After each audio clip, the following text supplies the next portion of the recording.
अस्सलामुअलैकुम जी, कैसे हैं आप लोग। मेरा नाम है हासिम। कुछ दोस्तों के कमेंट्स वगैरह आते रहते हैं जो टोरंटो आ रहे हैं, ओंटारियो आ रहे हैं। कुछ फैमिलीज़ ऐसी हैं जो कनाडा मूव हो रही हैं, टोरंटो में आ रही हैं। तो या कुछ ऐसी फैमिलीज़ होती हैं जो कनाडा वैसे आ रही हैं लेकिन उनको पता नहीं होता कि हम किस शहर में मूव हों, या क्योंकि उन्होंने सुना तो है, सबको पता है कि कनाडा जो है वो बड़ा एक्सपेंसिव है, ख़ास तौर पे टोरंटो जो है वो बड़ा एक्सपेंसिव है, वैंकूवर जो है वो बड़ा एक्सपेंसिव है। तो चलो मैं आज आपको टोरंटो के बारे में बताता हूँ कि टोरंटो कितना एक्सपेंसिव है। आपको पता होना चाहिए कि टोरंटो जो है वो कितना एक्सपेंसिव है। तो ऑफ कोर्स जब नई फैमिलीज आती हैं यहाँ पर टोरंटो में, तो सर्वाइव करना इतना आसान नहीं है, क्योंकि आपको पता है यहाँ के रेंट्स बहुत ज़्यादा हैं। बाकी फूड वगैरह तो नॉर्मल है, तकरीबन पूरे कनाडा में इतना फ़र्क नहीं है, लेकिन जो रेजिडेंस है, घर बाय करना या घर का रेंट पे करना, वो सबसे ज़्यादा है यहाँ पर। दूसरा जो है, यहाँ पर गाड़ी की जो इंश्योरेंस है वो बहुत ज़्यादा है। क्या आप अफोर्ड कर भी सकते हैं टोरंटो में रहना, या टोरंटो जो है वो आपके लिए एक अच्छी चॉइस नहीं है, उससे बेटर है कि आप कनाडा के किसी और सिटी मूव कर जाएँ। चलें बात करते हैं। सबसे पहले अगर आप एक 1 बेडरूम लेते हैं बेसमेंट, तो 1 बेडरूम बेसमेंट आपको कितने की मिलेगी यहाँ पर। टोरंटो की बात कर रहा हूँ। टोरंटो में चाहे आप मिल्टन में हो, ब्रैम्पटन में हो, मिसिसागा में हो, वॉन में हो, कहाँ कहीं पे भी हो, तो ये आस-पास तकरीबन जो है वो सेम ही रेट है। अगर आपको चीप से चीप भी 1 बेडरूम अब बेसमेंट मिलेगी, तो वो आपको मिलेगी 13 टू 1400 डॉलर में। अगर आप लकी हैं तो आपको अच्छी जो इतनी मिल जाएगी। और वही अगर आप 2 बेडरूम बेसमेंट लेना चाहते हैं, तो वो आपको मिलेगी 15 टू 1800 डॉलर की पर मंथ। आपने कैलकुलेट खुद कर लेना है कि वो कितने बन रहे हैं पाकिस्तान में, चाहे वीडियो देख रहे हैं चाहे इंडिया से देख रहे हैं। तो अपने कैनेडियन डॉलर 15 टू 1800 कितने बन रहे हैं वो आप चेक कर लें, काफ़ी ज़्यादा बनते हैं। बाकी अगर आप चाहते हैं नहीं यार बेसमेंट में, आपको बताऊँ रहने का एक नुकसान ये होता है कि बेसमेंट में सर्दी बड़ी लगती है। शुरू में आपको अच्छा लगता है, लेकिन आहिस्ता-आहिस्ता आप थोड़ा बीमार होने लग जाते हैं। कुछ लोगों को मसला नहीं होता, लेकिन कुछ को मसला होता है, तो वो उनके लिए बेसमेंट अच्छी जगह नहीं है। लेकिन अगर आपको प्रॉब्लम नहीं होता, तो चीप है, तो इट्स ओके, कुछ अरसा आप गुज़ार लें। अगर आपको अगर आपको कोई इश्यू ना हो तो फिर आप वहीं पे रह लें। उसके बाद बात करते हैं कि 1 बेडरूम अपार्टमेंट अगर लेते हैं तो वो कितने का पड़ता है। 1 बेडरूम अपार्टमेंट मिनिमम आपको $22,000 में मिलेगा। थोड़ा बहुत ऊपर नीचे हो सकता है, आपको 1900 का भी मिल सकता है, आपको 22 का भी मिल सकता है। वो एवरेज एक मैं प्राइस बता रहा हूँ कि $2000 में या $2200 में आपको एक 1 बेडरूम अपार्टमेंट मिल सकता है। उसके बाद अगर आप 2 बेडरूम अपार्टमेंट लेना चाहते हैं, 2 बेडरूम अपार्टमेंट आपको मिलेगा $2500 का। $2500 आपको पे करने पड़ेंगे 2 बेडरूम अपार्टमेंट के लिए। जो वैंकूवर में भी ऐसा ही हाल है, और टोरंटो में भी ऐसा ही हाल है। तकरीबन इन दोनों के रेट सेम है। अगर आप टोरंटो की सुन रहे हैं तो समझ लें कि आप वैंकूवर के रेट्स भी सुन रहे हैं। वैंकूवर में भी ऐसा ही है, कोई इतना फ़र्क नहीं है। और यही अगर आप चाहते हैं नहीं यार ये तो बहुत एक्सपेंसिव है, मुझे जो है वो इतना मैं अफोर्ड नहीं कर सकता, अब मैं अभी-अभी आया हूँ, मेरी फैमिली है या जो भी है, अकेले आया हूँ, तो मैं इतना अफोर्ड रेंट नहीं कर सकता। तो फिर आपको के लिए जो है वो दूसरे प्रोविंसेस बेहतर हैं। फिर आपके लिए बेहतर है जनाब अल्बर्टा चले जाएँ। अल्बर्टा की मैं रिकमेंड करूँगा, क्योंकि अल्बर्टा जो है वो एक अच्छा सिटी है, अच्छा प्रोविंस है। वहाँ पे आप कैलगरी जा सकते हैं, एडमिंटन जा सकते हैं। तो वो एक मैं कहूँगा, अगर आप टोरंटो या वैंकूवर वगैरह में नहीं जा रहे तो फिर आप उधर चले जाएँ, एडमिंटन चले जाएँ, कैलगरी चले जाएँ, तो आपके लिए वो अच्छा रहेगा। उसके अलावा आप मैनिटोबा जा सकते हैं, सस्कैचुअन जा सकते हैं। वहाँ पे आपको रेंट्स वगैरह चीप मिल जाएँगे, लाइफ़ स्टार्ट करने के लिए अच्छी है। तो वो भी इतने बुरे नहीं है, लेकिन मैं आपको रिकमेंड करूँगा कि आप कैलगरी चले जाएँ, वो आपके लिए अच्छा रहेगा। अपॉर्चुनिटी ज़्यादा हैं, जॉब ज़्यादा हैं, और आप ग्रो ज़्यादा कर सकते हैं कैलगरी में, तो इसलिए मैं कह रहा था। बाकी आप अगर आप विनिपेग जा रहे हैं, चाहे आप सस्कैचुअन में जा रहे हैं, रेजिना जा रहे हैं, सस्काटून, वो भी अच्छा है, नोवा स्कोशिया जा रहे हैं, वो भी अच्छे हैं, ऐसा मसला नहीं है। लेकिन मैंने अपनी तरफ से कोशिश की कि आपको अच्छी जगह बताऊँ, आपको पता होना चाहिए। तो अब वहाँ पे अगर आप इन प्रोविंसेस में जाते हैं, जो मैंने आपको बताया है, या इन सिटीज़ में जाते हैं, कैलगरी जाते हैं, एडमिंटन जाते हैं, विनिपेग जाते हैं, उसके बाद रेजिना, सस्काटून, या कहीं पे भी डिफरेंट शहरों में चले जाते हैं, तो वहाँ पे अगर आप 1 बेडरूम अपार्टमेंट लेते हैं तो आपको $1000 में मिल जाता है। और आपको 1200 टू $1300 में 2 बेडरूम अपार्टमेंट मिल जाता है।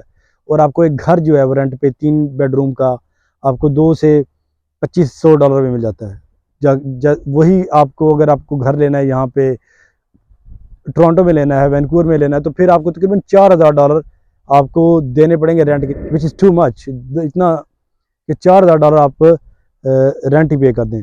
लेकिन अगर आप अफोर्ड कर सकते हैं, आपको लगता है अगर आपके पास कोई मसला नहीं है आपको पे करने का $2500 या आपको $4000 आपको पे करने का मसला नहीं है, तो फिर आप ऑफ कोर्स आप अच्छी जगह रहें, आप टोरंटो में रहें। अपॉर्चुनिटीज़ ऑफ कोर्स ज़्यादा हैं, people are making more money, और फिर आप वैंकूवर में रहें जहाँ जहाँ पे को बेहतर लगे। अब ऐसा नहीं है कि आप यहाँ रह नहीं सकते, टोरंटो में रह रहे हैं लोग, स्टूडेंट भी रह रहे हैं, जिनके लिए आपको पता है सबसे मुश्किल लाइफ जो है वो स्टूडेंट की है, फीसिस भी देनी है और एक्सपेंसिव जगह पे रहना भी है। लेकिन वो ऑफ कोर्स दोस्तों के साथ मिलकर रह रहे हैं तो वो शेयर करते हैं, तो थोड़ा सा चीप पड़ जाता है। आप रह सकते हैं अगर आप अफोर्ड कर सकते हैं, अगर आपको अच्छी जॉब मिल जाती है यहाँ पे अच्छी, आपको पता है ना अपॉर्चुनिटीज़ भी ज़्यादा हैं। अगर ये सिटीज़ जो है वो एक्सपेंसिव हैं तो अपॉर्चुनिटीज़ भी ज़्यादा हैं, यहाँ पे आपको जॉब्स अच्छी मिल सकती हैं क्योंकि यहाँ पे सैलरी ज़्यादा है, आपको ज़्यादा जॉब्स मिल सकती हैं। लेकिन ओवरऑल मेरे जो मैंने अपना हिसाब लगाया है ना कि जहाँ पे आपको खर्चे ज़्यादा करने पड़ेंगे, मेहनत ज़्यादा करनी पड़ेगी, आप एक किस्म की मशीन बन जाएगी। क्योंकि मुझे अब 14 साल हो गए हैं कनाडा में, और मैं टोरंटो में भी रहा हूँ, और पूरा तकरीबन 6 प्रोविंसेस हैं वो मैंने विज़िट किए हैं, ट्रैवल किया हुआ है, मुझे पता है लाइफ आपको हर जगह सेम मिलेगी। आप कहीं पे आप खड़े हैं, यहाँ पे आप नहीं बता सकते किधर मैं खड़ा हूँ, कि ओंटारियो में खड़ा हूँ, विनिपेग में खड़ा हूँ, सब लाइफ सेम है, तो उससे फ़र्क नहीं पड़ता। थोड़ा बहुत आपको पता 19-20 का तो हर जगह पे होता ही है। तो अगर आप चाहते हैं कि आप थोड़े पैसे बचाएं, थोड़ा सेटल हो जाएं आप, और बिल्कुल मशीन ना बने, तो फिर आपको के लिए जो छोटे सिटीज़ हैं वो आपके लिए बेटर हैं, आप ज़्यादा ग्रो करेंगे, यकीन करें, माने मेरी बात। और वहाँ पे सुकून भी ज़्यादा है, वहाँ लोग फ्रेंडली हैं, लोग एक दूसरे से मिलते हैं, लोगों के पास टाइम है। अब यहाँ पे बड़े सिटीज़ में लोग अकेले रहते हैं। मैं क्योंकि मेरी फैमिली यहाँ रहती है, मेरे फ्रेंड्स यहाँ रहते हैं, तो जब हम आते हैं हम उनसे मिलते हैं, तो फिर हम उनसे पूछते हैं कि आपका मतलब कैसा यहाँ पे सिस्टम है। तो वो कहते हैं बस हम घर पे रहते हैं, अपनी बिज़ी होते हैं जॉब में, बच्चों को लिए में बिज़ी होते हैं, उसके अलावा तो कोई टाइम नहीं होता। और जब आप लोग आते हैं फिर हम उनसे मिल लेते हैं, साल में या 2 साल बाद जब भी हमारा चक्कर लगता है तो उनसे मिलते जुलते रहते हैं हम। तो ज़्यादातर वो लोग घर पे रहते हैं, लेकिन छोटे सिटीज़ में लोग जो है वो मिलते जुलते रहते हैं और एक ही जॉब करते हैं, और इजी जो है वो अपना जो घर का जो सिस्टम होता है वो इजीली चला सकते हैं। और सैलरी भी कई दफ़ा अच्छी मिल जाती है, गवर्नमेंट की जॉब मिल जाती हैं। जब आपकी अच्छी सैलरी हो, अच्छी जॉब हो, तो आप you can save more money, तो आप ज़्यादा सेविंग कर सकते हैं कंपेयर टू टोरंटो। अब टोरंटो में आपको बताया आजकल घरों की प्राइसेस में आपको बताता हूँ, मैंने आपको रेंट के बारे में बता दिया, घरों की प्राइसेस के बारे में बताता हूँ कि घरों की प्राइसेस जो है वो कितनी है यहाँ पर, कि अगर आप यहाँ पे आते हैं वैंकूवर में या टोरंटो में, तो आप घर अफोर्ड भी कर सकते हैं या नहीं, इतना एक्सपेंसिव घर। अब आपको बताता हूँ कि अगर आपने 1 बेडरूम अपार्टमेंट लेना है, कॉन्डोमिनियम कहते हैं यहाँ पर उसको, अगर वो आपने बाय करना चाहते हैं यहाँ पर, तो वो आपको तकरीबन जो है वो 400,000 मिनिमम, मैं आपको बता रहा हूँ, से स्टार्ट होगा। $600,000 6 लाख या $1 मिलियन तक भी 1 to 2 बेडरूम अपार्टमेंट जाते हैं, इतने एक्सपेंसिव अपार्टमेंट्स हैं यहाँ पे। और अगर आप घर लेना चाहते हैं, और उनकी मॉर्गेज होती है, फिर मॉर्गेज भी $4-5 हज़ार बन जाती है, कुछ जो $1 मिलियन के करीब हैं, और कुछ की तो कम बनती है, जो 4-5 लाख का है उसकी ऑफ कोर्स आप कम बनेगी। लेकिन अगर आप चाहते हैं कि आप घर लें, तो घर जो है वो आपको यहाँ पे मिनिमम जो है वो आपको $1 मिलियन से कम नहीं मिलेगा। 1 मिलियन, 1.4 मिलियन, 1.5 मिलियन, इस तरह की रेंज में घर हैं। तो मुझे नहीं लगता कि कोई नॉर्मल फैमिली आए और इतना ज़्यादा जो है वो अफोर्ड कर सके, क्योंकि मैं यहाँ बेशुमार फैमिलीज़ को जानता हूँ जिन्होंने मिलियंस के घर लिए हैं, तो उनके लिए अफोर्ड करना मुश्किल हो गया। उन लोगों के लिए ठीक है जिन्होंने आज से तकरीबन 8 साल पहले, 6 साल पहले, 10 साल पहले घर ले लिए $3-4 लाख के, वो अफोर्ड कर सकते हैं, उनके लिए मसला नहीं है। क्योंकि पिछले 7-8 साल में सैलरी इतनी नहीं बढ़ी, सैलरी $1-2 बढ़ी हैं। अब $15 2015 से है मुझे लगता है यहाँ पर, और उस वक्त घर भी 4 लाख का मिल जाता था। अभी मिनिमम सैलरी अभी भी ओंटारियो टोरंटो में तकरीबन $15 है, और लेकिन घर मिलियन पे चले गए हैं। आपकी इनकम नहीं बढ़ी, लेकिन घरों की प्राइसेस जो है वो इतनी ज़्यादा बढ़ गई हैं, कॉस्ट ऑफ लिविंग जो इतनी ज़्यादा बढ़ गई है। उसके अलावा गाड़ियों की इंश्योरेंस यहाँ पे बहुत ज़्यादा है। अब 3-3, 4-4, 500-500 डॉलर गाड़ियों की इन लोग इंश्योरेंस देते हैं। जिन लोगों का जो ड्राइविंग एक्सपीरियंस कम है या एज 25 से कम है, उनको इंश्योरेंस और ज़्यादा देनी पड़ती है। तो खर्चे आपके बहुत ज़्यादा हैं। Toronto is very expensive, Vancouver is very expensive.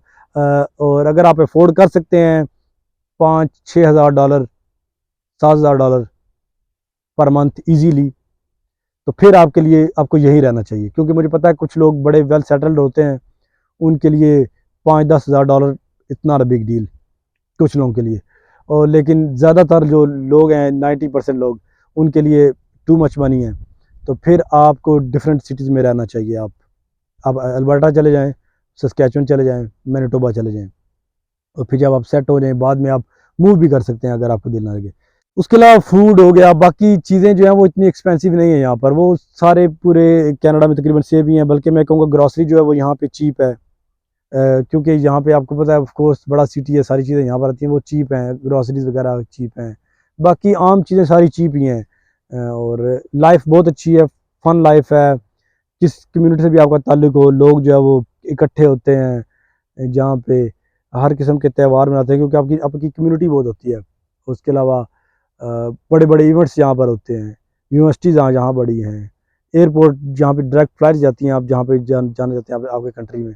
तो फ़ायदे बेशुमार हैं यहाँ टोरंटो के, लेकिन आपको देखना है आपके लिए क्या सूट करता है। बाकी चलें, अपना ख्याल रखिएगा। और अगर आपको कोई और भी क्वेश्चन हो तो मुझे आप पूछिएगा। तो वीडियो मैंने इसलिए बनाई क्योंकि लोग जो है वो काफ़ी ज़्यादा आ रहे हैं कनाडा में, और उनका क्वेश्चन होते हैं, तो उन लोगों से कभी कभार बात भी हो जाती है कुछ लोगों से, तो वो उनके क्वेश्चन ऐसे ही होते हैं। क्योंकि तो इसलिए मैंने कहा चलो इस पे वीडियो बनाएं। बाकी अपना ख्याल रखिएगा। अगर आपका कोई कमेंट है, कोई क्वेश्चन है कि सिटीज़ के बारे में या कोई भी है कनाडा की लाइफ के बारे में, तो कोशिश करूँगा उस पर वीडियो बनाऊँ और जितना भी हो सके आपको इन्फॉर्मेशन दे सकूँ। बाकी गुड लक और पॉजिटिव माइंड से आप आएँ। अल्लाह हाफिज़।